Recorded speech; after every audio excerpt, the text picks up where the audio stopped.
Hello दोस्तों, स्वागत है आपका ग्राउंड हिस्ट्री इंडिया में। दोस्तों मेरा नाम है श्रवण कुमार। हम आपको आधुनिक भारत का इतिहास पढ़ा रहे हैं।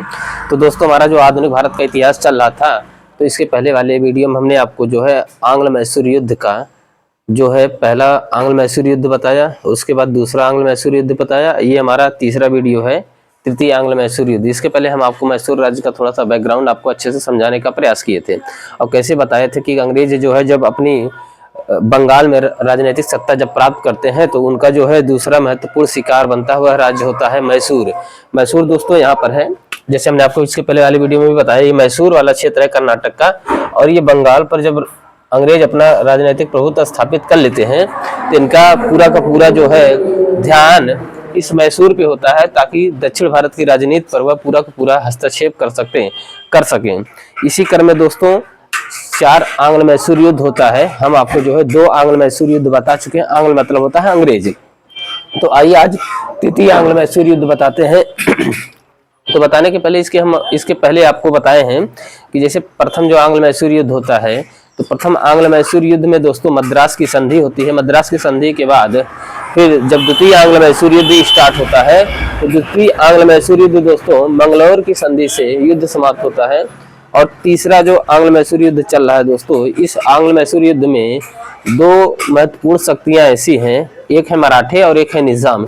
ये शक्तियां जो है दोस्तों कभी हैदर अली के साथ आ जा रहे हैं, तो कभी अंग्रेज के साथ आ जा रहे हैं, फिर कभी हैदर अली के साथ तो कभी अंग्रेज के साथ। यानी आप देखिए आंग्ल मैसूर युद्ध में 2 महत्वपूर्ण शक्तियां, एक निजाम और एक मराठे, ये अवसरवादी प्रवृत्ति के हैं।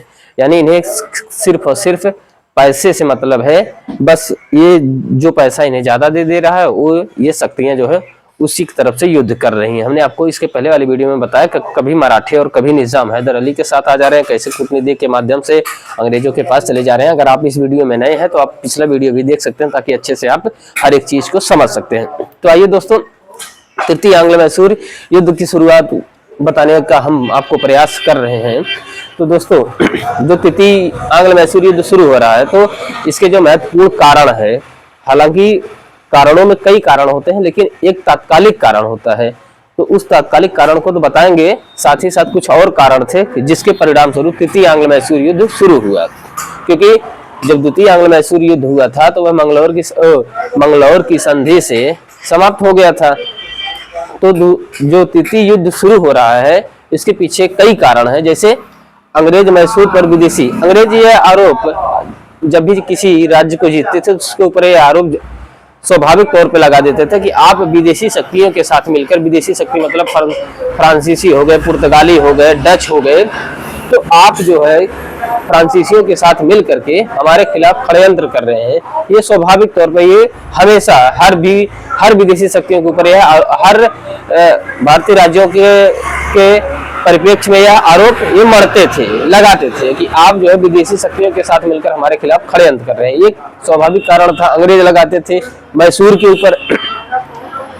और दूसरा कारण क्या था दोस्तों, इसी क्रम में टीपू जो है अपने विदेशों से संपर्क स्थापित करता है, मदद मांगने का प्रयास करता है। खासकर टीपू जो है फ्रांस की क्रांति से भी काफी प्रभावित होता है। तो इसी क्रम में टीपू जो है अफगानिस्तान, कुस्तुनतुनिया, ईरान, मॉरिशस, पेगू, फ्रांस इत्यादि स्थानों पर अपने दूत भेजता है, ताकि हमें सैनिक मदद मिल सके, हमारी रक्षा हो सके हमारे राज्य की। इसी क्रम में वो विदेशों से जो है संपर्क स्थापित करने का प्रयास भी करता है। कौन? टीपू सुल्तान। टीपू का फ्रांस के प्रति अत्यधिक लगाव रखना, यानी टीपू जो है दोस्तों फ्रांस की क्रांति से वह इतना प्रभावित हुआ था कि अपने राज्य में एक जैकोबिन क्लब की स्थापना किया था। जैकोबिन क्लब की स्थापना के माध्यम से जो है टीपू स्वयं को नागरिक कहने लगता था, अपने आप को, मतलब राजा से स्वयं वह टीपू सुल्तान नागरिक बनने का प्रयास करता है। और फ्रांस की क्रांति से भी वह अत्यधिक प्रभावित था, फ्रांस के प्रति उसका अत्यधिक लगाव भी था। यह भी एक कारण था जिससे अंग्रेज चिढ़ते थे टीपू सुल्तान से। अब दोस्तों तात्कालिक कारण क्या था? तात्कालिक कारण यह था दोस्तों कि डचों ने आईकोटा और कांगानोर, यहाँ पर हमने लिखा है आईकोटा और कांगानोर, डचों की वहां पर किले थे आईकोटा और कांगानोर पर। तो डचों ने यह आईकोटा और कांगानोर का जो किला था, यह किला त्रावणकोट के राजा को बेच दिया। और जब त्रावणकोट के राजा को बेच दिया तो त्रावणकोट राजा जो है अंग्रेजों के संरक्षण में था। और इसी कांगानोर और आईकोटा किले को खरीदना चाहता था टीपू सुल्तान, तो टीपू सुल्तान को नहीं मिला। तो इसी क्रम में टीपू सुल्तान ने जो है त्रावणकोट के राजा पर हमला कर दिया। हालांकि झड़प होती है जिसे जो है त्रावणकोट के राजा केशवदास ने नेदुमकोट्टा के संघर्ष में टीपू को जो है काफी हद तक पीछे ढकेल दिया।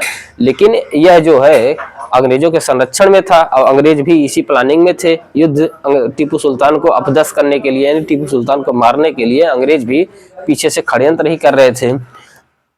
तो हमने आपको बताया, अतः त्रावणकोट के राजा ने अंग्रेजों से मदद की गुहार लगाई। कॉर्नवालिस ने युद्ध की घोषणा कर दी। उस समय ब्रिटिश ईस्ट इंडिया कंपनी का जो गवर्नर जनरल था वह लॉर्ड कॉर्नवालिस था। लॉर्ड कॉर्नवालिस ने तत्काल युद्ध की घोषणा कर दी। किसके खिलाफ? टीपू सुल्तान के खिलाफ। अंग्रेजों ने इस युद्ध में मराठों और निजाम को अपने पक्ष में कर लिया। अब देखिए, एक तरफ ये मैसूर राज्य है, इसी के ऊपर ये मराठे हैं, ये मराठे हैं इसी के ऊपर, और यहाँ पर निजाम है।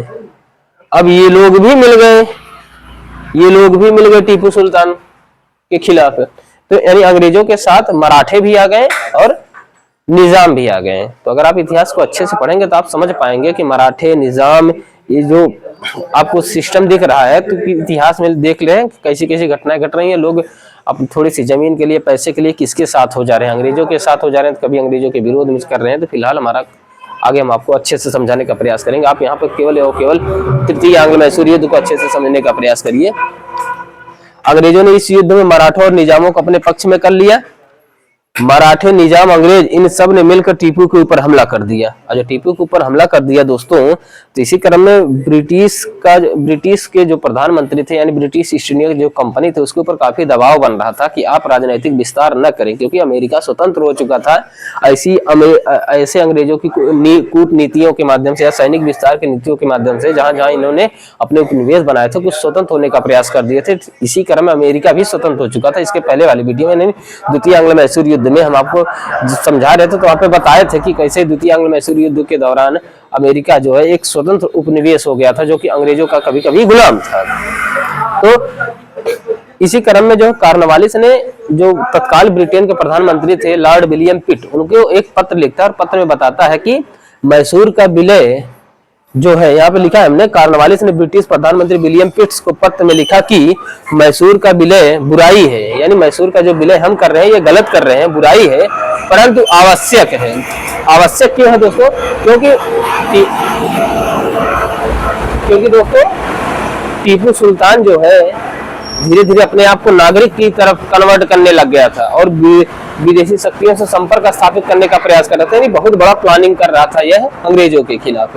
इसीलिए कहता है कि मैसूर का विलय जो है बुराई है परंतु आवश्यक है, लॉर्ड कॉर्नवालिस कहता है। अब यहाँ पर हमने लिखा भी है, अब कभी अगर स्टेटमेंट आ जाए कि लॉर्ड कॉर्नवालिस का ये किसका स्टेटमेंट है तो आप बता सकते हैं कि लॉर्ड कॉर्नवालिस का है।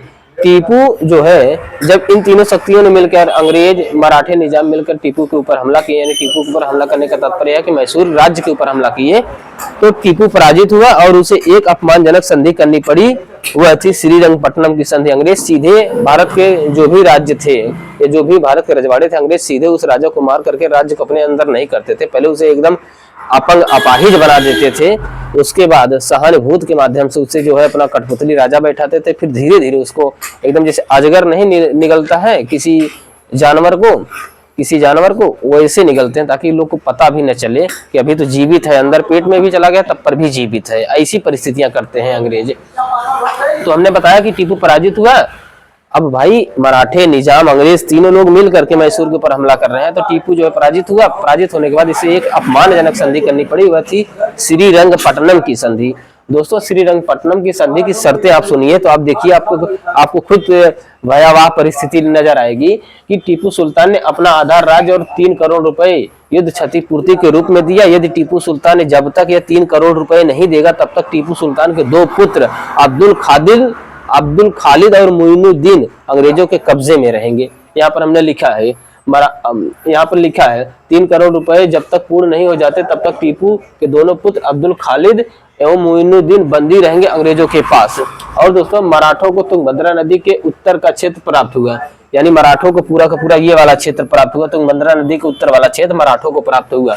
निजाम को कृष्णा व पेन्नार नदी के मध्य का क्षेत्र प्राप्त हुआ। निजाम को कृष्णा और पेन्नार नदी के मध्य का क्षेत्र प्राप्त हुआ। अंग्रेजों ने कुर्ग पर कब्जा कर लिया। ये था, अंग्रेजों ने मैसूर से कुर्ग क्षेत्र ले लिया। मैसूर राज्य के अंतर्गत आता था कुर्ग, और अंग्रेजों ने इसे प्राप्त कर लिया। मैप के माध्यम से हमने आपको थोड़ा सा अच्छे से डिफाइन करने का प्रयास किया है दोस्तों। और त्रावणकोर के जो राजा थे केशव दास को कुछ नहीं मिला, क्योंकि केशव दास अंग्रेजों के संरक्षण में था, तो अंग्रेज इन्हें कहां से देंगे, खुद फ्रंट पे युद्ध कर रहे थे। कार्नवालिस का कथन था कि मैंने अपने मित्रों को ज्यादा शक्तिशाली बनाए बिना ही अपने शत्रु को कमजोर कर दिया। तो ये था दोस्तों थोड़ा सा तृतीय आंग्ल मैसूर युद्ध। हमने आपको थोड़ा सा पृष्ठभूमि के साथ समझाने का प्रयास किया, ताकि अगर आप एक एनालिटिकल अप्रोच के साथ पढ़ाई करना चाहते हैं तो आपको अच्छे से समझ में आ जाए। और हम आपको इस तरीके से पढ़ाने का प्रयास करें दोस्तों कि यदि आपके पास नोट्स बनाने का टाइम ना हो तो आप केवल स्क्रीनशॉट ले ले, 2 मिनट का टाइम निकाल करके अगर इतना लिख दें और हमारे लेक्चर को आप अच्छे से समझ ले, तो आपका पूरा का पूरा जो है इतिहास हम जैसे भी पढ़ा रहे हैं अच्छे से आपको कवर हो जाए। तो आई होप दोस्तों आपको समझ में आया होगा। मेरा यूट्यूब चैनल का नाम है ग्राउंड हिस्ट्री इंडिया, आप चैनल को सब्सक्राइब कर सकते हैं। और हमारी ये क्लासेस जो है फेसबुक और इंस्टाग्राम जितने भी सोशल मीडिया प्लेटफॉर्म है हम वहाँ पर भी देने का प्रयास कर रहे हैं। तो दोस्तों हमारा सपोर्ट करिए, धन्यवाद।